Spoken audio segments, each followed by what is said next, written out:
Sejarah Indonesia tidak hanya dipengaruhi oleh bangsa Inggris dan bangsa Belanda, tetapi juga dipengaruhi oleh bangsa Prancis. Walaupun bangsa Prancis menjajah Indonesia dalam kurun waktu yang singkat, tetapi sangat berpengaruh kepada dinamika politik serta ilmu pengetahuan di Indonesia. Bagaimana ya sejarahnya? Yuk ikutin aku.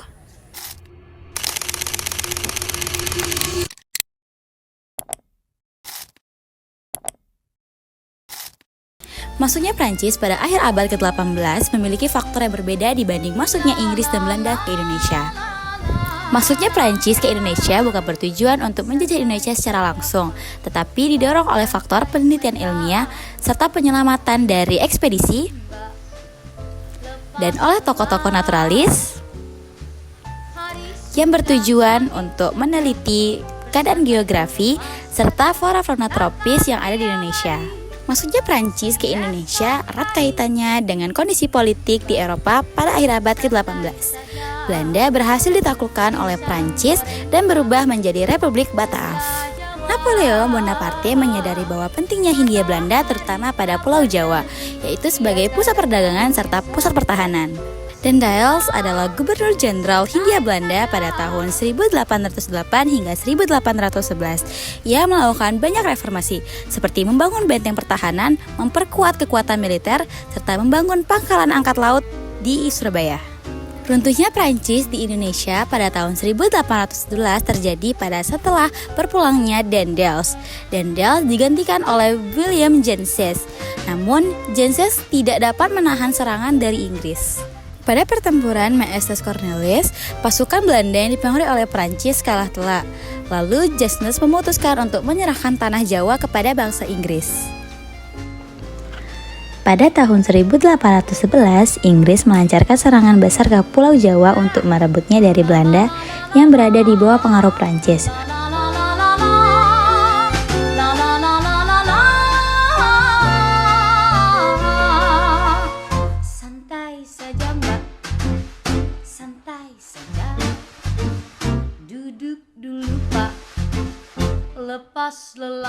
Pertempuran sengit terjadi di benteng pertahanan Meester Cornelis yang kini dikenal sebagai Jatinegara atau Jakarta Timur.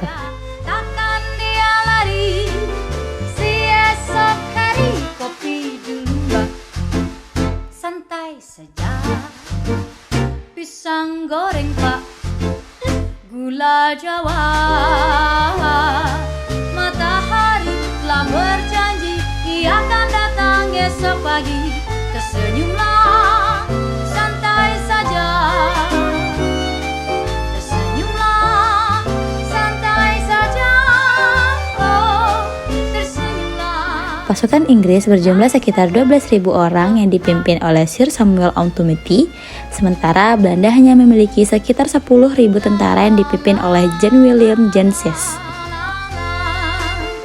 Santai saja, Pak.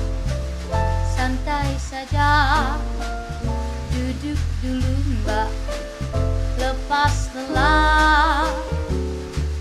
Hari sudah semakin senja, bersantailah lepas kerja. Takkan dia lari, si esok hari. Kopi dulu mbak, santai saja, pisang goreng pak, gula Jawa.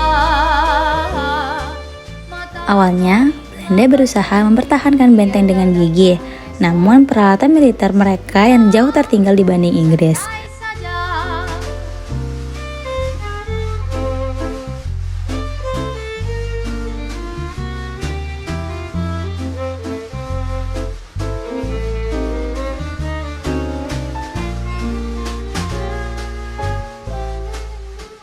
Setelah pertempuran selama berminggu-minggu, pada akhir Agustus 1811, benteng Meester Cornelis jatuh ke tangan Inggris.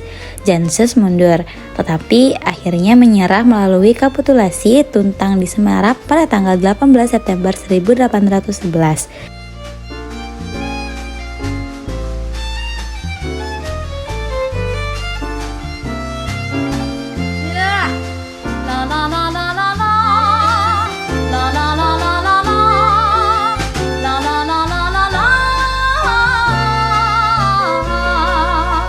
Santai saja mbak, santai. Dengan kekalahan ini, kekuasaan Belanda Prancis di Indonesia berakhir dan Inggris mengambil alih pemerintah di Jawa di bawah kepemimpinan Thomas Stamford Raffles. Pertempuran Master Cornwallis pun menjadi titik balik penting dalam sejarah kolonial di Nusantara. Sekarang udah ngerti kan gimana sejarah masuknya Prancis ke Indonesia? Sekian penjelasan dari saya. Terima kasih, selamat pagi.